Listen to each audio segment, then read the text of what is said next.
प्रेम भेटतंय, काय सांगा?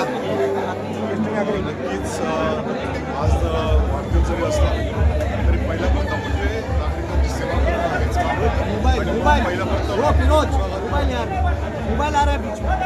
पहिल्यापासून विभागामध्ये स्वच्छता मोहीम जेवढी चांगल्या प्रकारे घेत आहे तेवढं काम आज सुरुवात केली आणि निश्चितपणानं ही मोहीम आमची सातत्याने अशी सुरू राहणार.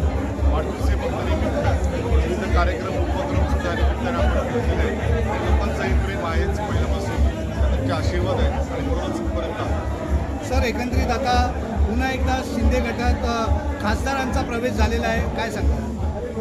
माननीय आपले मुख्य नेते उपमुख्यमंत्री एकनाथ शिंदे साहेब त्यांच्या नेतृत्वावर विश्वास ठेवत आणि त्यांनी जी महाराष्ट्रामध्ये ज्या प्रकारे विकासाची घोडदौड लावली आणि त्यांच्याकडे आल्यानंतर कुठलंही काम होत असतं आणि आपल्या विभागात काहीतरी कामं झाली पाहिजे या एका उद्देशाने प्रत्येक लोकप्रतिनिधी वाटतं की आपल्या विभागात विकासाची कामं झाली पाहिजे आणि त्यांच्या नेतृत्वावर विश्वास ठेवून आज सर्वच लोक म्हणजे जरी आज 6 खासदार आले असते तरी भविष्यामध्ये अजूनही बराच मोठा फरक आपल्या जाणवेल आणि शिवसेना वाढली दिसते.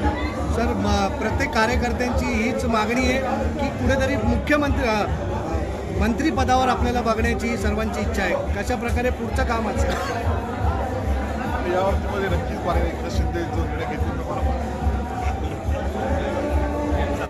नक्कीच सालाबादाप्रमाणे यावर्षी सुद्धा आपले मंगेशभाई आपले सर्वोच्च लाडके आमदार यांचा वाढदिवस आपण साजरा करतो आणि नेहमीप्रमाणे अगदी साध्या पद्धतीमध्ये जनतेसाठी आपल्या नागरिकांसाठी लोकांसाठी भाई इथे या हॉलमध्ये हे नियोजन करतात जेणेकरून सर्व आपले कार्यकर्ते आपले लोक आपले नागरिक त्यांना येऊन शुभेच्छा देतील या हिशोबाने. आणि शुभेच्छा देताना आम्ही आव्हान देखील असं साहेबांनी केलेलं आहे की मला कुठल्याही फुलांचं कुठल्याही भेटवस्तूचं न करता तुम्ही शालेय पुस्तकं वह्या आणि स्टेशनरी या प्रकारचं मला शुभेच्छा द्यायच्या जर झाल्या तर या प्रकारचे द्या जेणेकरून गरीब आणि गरजू विद्यार्थ्यांना त्याचा लाभ होईल या माध्यमातून. 55 पूर्ण वाढदिवस आहे आणि आम्ही दोघेही लहानपणापासून एके ठिकाणीच वाढदिवस साजरे करत आलो.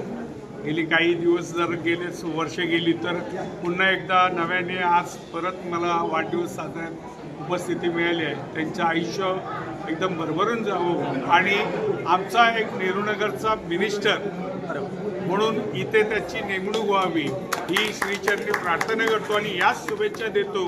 कारण नेहरूनगरला कधी आजपर्यंत बाबासाहेब भोसलेंनंतर मंत्री मिळाला नाही आहे, तो आम्हाला मिळावा ही इच्छा प्रगट करतो आणि त्यांना शुभेच्छा देतो. वाढदिवस आहेत आमदार मंगेशजी कुडाळकर यांचा. पहिलं म्हणजे आपले कार्यसम्राट आमदार मंगेशजी कुडाळकर यांना लाख शुभेच्छा देते. आज महिला आघाडीकडून शुभेच्छा देते. कुर्ला विधानसभेमध्ये आपण आज जयशिवणकरचा कोर्स केलेला कौशल्य भारत हे आपण आज पूर्ण करून त्यांना प्रमाणपत्रक पण दिलेलं आहे. हे 3 महिन्याचा कोर्स होता. साहेबांच्या वाढदिवसानिमित्त आपण हे घडवलेलं होतं आणि त्याचं सार्थक झालं की आज 70 महिलांनी प्रशिक्षण घेऊन चांगल्या मार्काला त्यांनी पास पण झालेले आहेत. त्याच्यामध्ये आज महिला आघाडीकडून आपण अजून एक उपक्रम घेतलेला तो म्हणजे आई कुलस्वामी संस्था आहे. या संस्थेच्या मार्फत आपण साहेबांच्या बड्डेच्या जो वर्ष झाले त्यांना तेवढेच आपण वया वाटप विद्यार्थ्यांना पण केलेले आहेत. आज महिला आघाडीच्या माध्यमातून सर्वांना दीर्घ आयुष्य लागू दे आणि आई कुलस्वामींनी त्यांना असंच लवकर आम्हाला मंत्रीपद भेटू दे ही आमच्या सर्व भगिनींकडून एक इच्छा आहे की आमचे साहेब पण मंत्री झाले पाहिजेत. त्यामुळे साहेबांना लाख शुभेच्छा. जय जय महाराष्ट्र.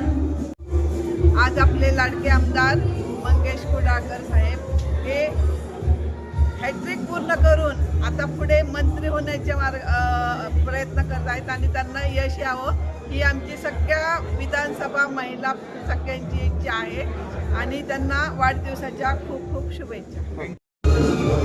मॅडम, काय सांगाल? आज वाढदिवस आहे, काय नवीन लोकांसाठी असेल?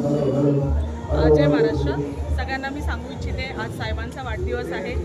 साहेब आमचे सगळ्यांसाठी कार्यरत तर नेहमीच असतात, पण तुम्ही आता बघता शिवसेनेची जी एकी वाढत चालली आहे म्हणजे त्यांच्यासोबत जेवढे आशीर्वाद त्यांच्यासोबत आहेत तसेच आम्ही महिला आघाडी आमच्या शालिनीताई सुर्वे आम्ही सगळ्याच जणी त्यांच्या पाठीशी नेहमी लहान बहिणींसारखी आम्ही त्यांच्या पाठीशी राहू आणि देव करो त्यांना उदंड आयुष्य तर आहेच आमच्या आशीर्वादाप्रमाणे. त्याचप्रमाणे आम्हाला त्यांना मंत्रीपद लवकर मिळू दे ही आमची देवाप्रमाणे प्रार्थना आहे. धन्यवाद.